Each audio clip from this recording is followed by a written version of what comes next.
The emperor won. He wished he had not. 261 BC, the plains of Kalinga. Ashoka sits motionless on his horse.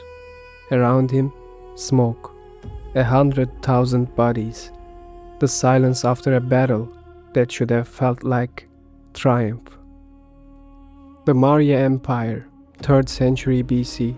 Nearly all of the Indian subcontinent, present-day Pakistan, parts of Afghanistan.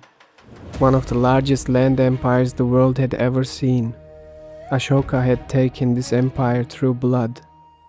Some accounts say he killed 99 of his own brothers to claim the throne.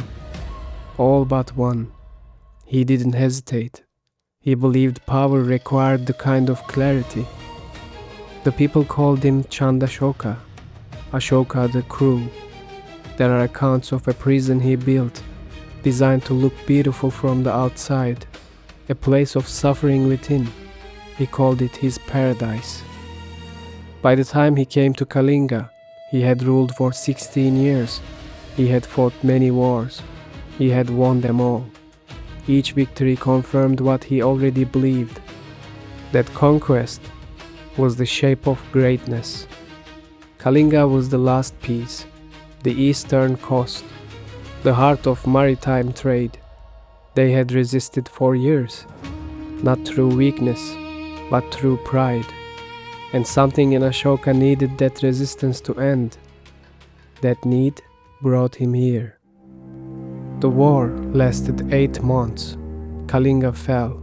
100,000 dead, 50,000 captured, tens of thousands displaced. These numbers are not from a historian's estimate. They are carved into stone, in Ashoka's own edicts.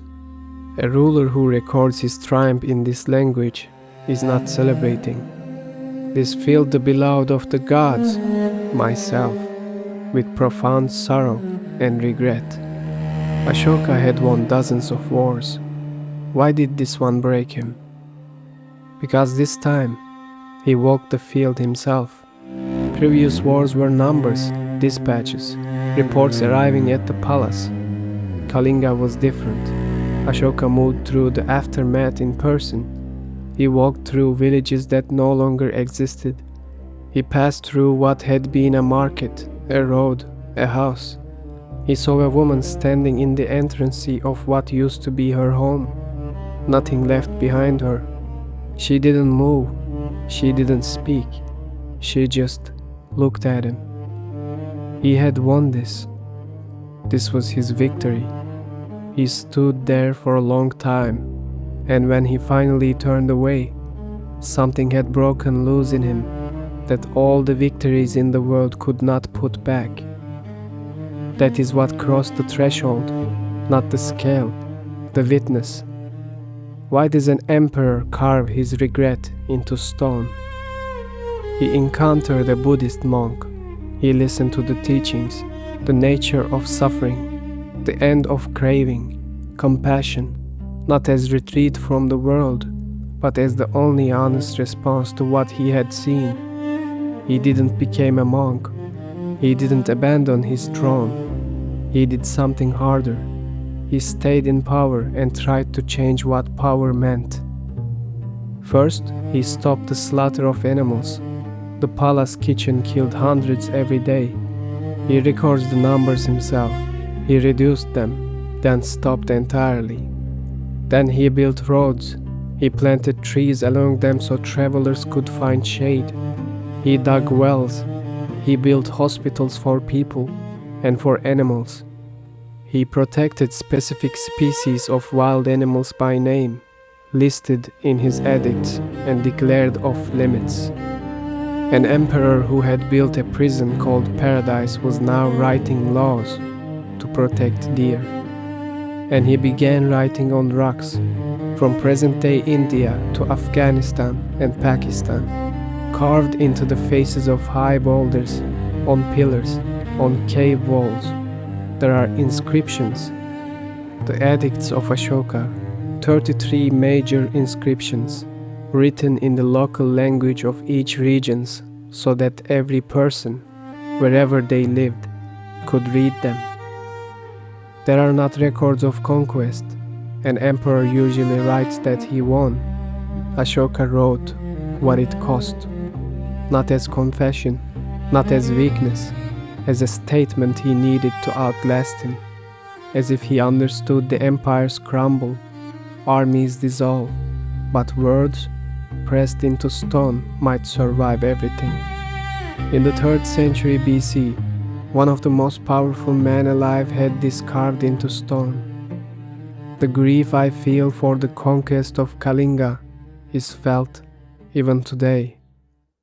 Even today, years after the war, while his empire stood at its peak, while his power was unquestioned, he is making his regret permanent, harder than any palace, more durable than any army. And here is what most people miss. The edict don't read like guilt.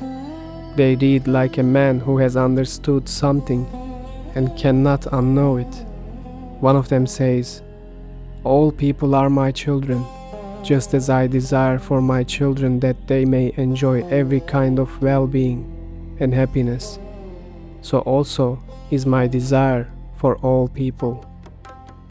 An emperor, 3rd century BC, writing this into rock so it would last 2000 years. The man who called his prison paradise had learned a different word for it. Everyone knows Ashoka became Buddhist. What history tends to skip is what came after. After Kalinga, Ashoka ruled for 30 more years. His empire did not weaken. It entered its most stable period. He sent his son and daughter to the Sri Lanka as emissaries of the Dharma. They carried with them a cutting from the Bodhi tree, the tree under which the Buddha had reached enlightenment. That tree still stands in Sri Lanka today. The spread of Buddhism across Asia, through Sri Lanka, across Southeast Asia, eventually reaching China, Korea, Japan, began, in large part, with that single decision made by one man after one war. He did not become less of a ruler. His conquest placed him in history. His regret placed him on the flag. Today the wheel at the center of India's national flag, the Ashoka Chakra, comes directly from his legacy. Not the symbol of a conqueror, the symbol of Dharma. Every time that flag is raised, it carries the weight of a choice made on a smoke-filled plain 2,300 years ago. 232 BC, Ashoka died. The empire collapsed within 50 years. Great empires end this way.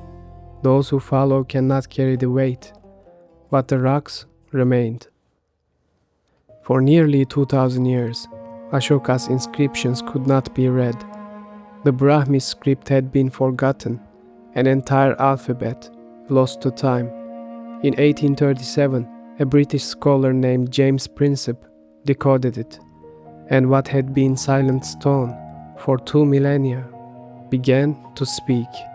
An emperor's grief, preserved in rock, had outlasted every dynasty that followed him, every army, every border his successors drew and erased. Ashoka is regarded today as one of the most consequential figures in human history, not because of what he conquered, because of the moment on a smoke-filled plain when he looked at what conquest had made and chose, from that day forward, to build something else. That choice is still alive. It moves through every country where Buddhism took root. It speaks from rocks that have survived 2,000 years of rain and silence. It sits at the center of a nation's flag, seen by 1 billion people every day. 261 BC, the plains of Kalinga, morning. Ashoka sits on his horse. Before him stretches a victory. Around him, smoke. 100,000 bodies. A woman standing at the entrance of what used to be her home. She doesn't move. She doesn't speak. She just looks at him. Most of them don't know his name, but they carry his answer.